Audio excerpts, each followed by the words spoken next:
Sometimes a single decision can just echo for a century. Today, we're going to unpack one of those moments, the 1905 Partition of Bengal. It was a line drawn on a map by the British, a line that was actually erased just 6 years later. But in that short time, wow, it set in motion a chain of events that would completely redefine South Asian politics forever. So, how did one administrative act end up planting the seeds for future nations? Let's get into it. Okay, so take a look at the map. This is the region we're talking about, Bengal. Back in 1905, it was the largest, most populous province in all of British India. The British claimed the line they drew right through it was just, for administrative convenience. But as we're about to see, it became a fault line that would trigger political earthquakes for decades. And when we say large, we mean massive. This one province was home to nearly 80 million people. Now, to give you some perspective, that's more than the entire population of Great Britain at the time. The sheer scale of it was just staggering, and it was this scale that the British used to justify their next move. So, what was the official thinking behind this huge decision? Let's dive into the British rationale. So, on October 16, 1905, the plan went into action. The Viceroy of India, a man named Lord Curzon, officially split the Bengal province.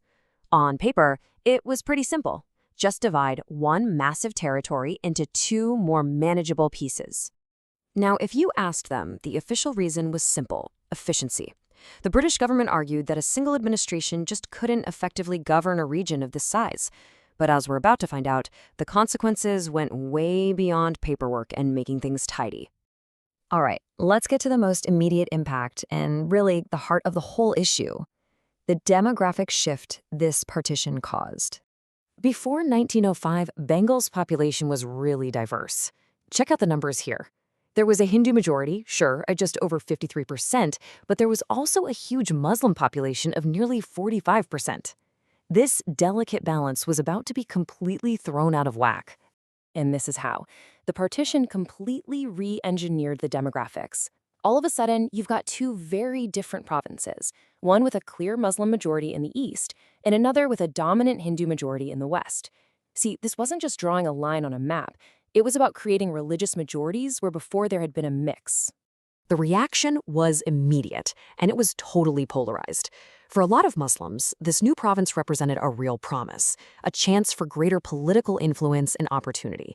But for many Hindus, it looked like a classic British tactic of divide and rule, a cynical move to weaken the growing nationalist movement that was centered right there in Bengal. And this split reaction didn't just lead to protests. No, it lit a fire.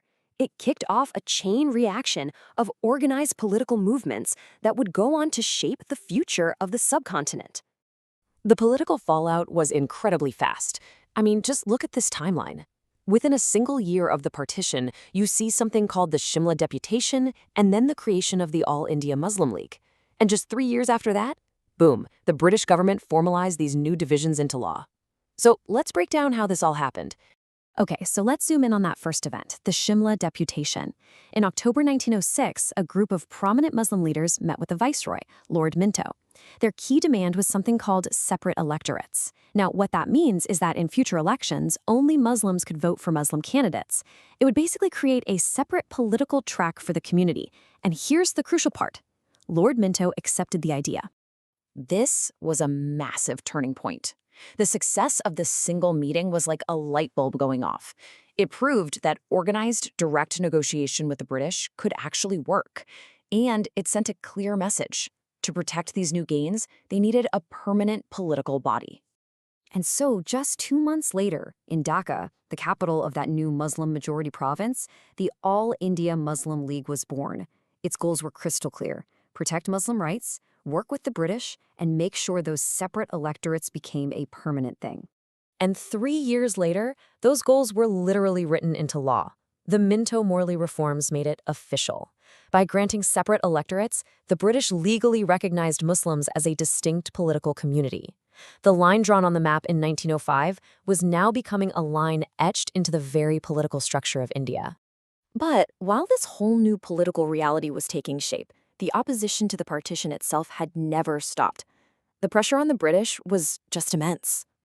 So the question became, after 6 years of non-stop protests, boycotts, and widespread unrest, could this new status quo really last? Well, the answer turned out to be no.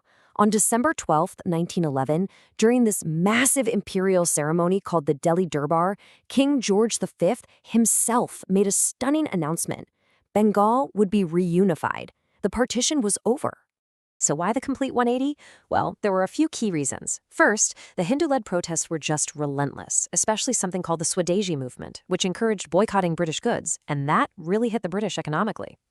Second, the British really needed to calm all the growing political unrest. And finally, in a pretty clever strategic move, they shifted the capital of India from Calcutta to Delhi, moving the seat of power away from the heart of Bengali nationalism. So, the line on the map was erased. You might think, problem solved, right? Well, not even close. The story doesn't end there, because the legacy of those 6 years was profound, and it was permanent. This right here shows the two completely different lessons that were learned. For the Hindu community, the reversal was a clear victory. It was proof that organized resistance could actually force the British to back down. But for the Muslim community, it felt like a deep betrayal. The promise of their own province was just snatched away. And that feeling reinforced the belief that only their own organization, the Muslim League, could truly protect their interests. And this is the ultimate legacy. Those 6 years of partition, and especially its reversal, they institutionalized the Muslim League.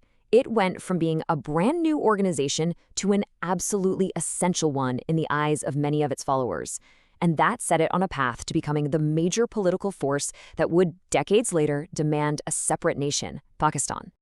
Which leaves us with a final lingering thought. The British erased the physical line on the map in 1911, but this entire episode, the division, the politics, the reversal, it drew new invisible lines between communities. And the question that echoes through history is simple. Were those lines ever truly erased?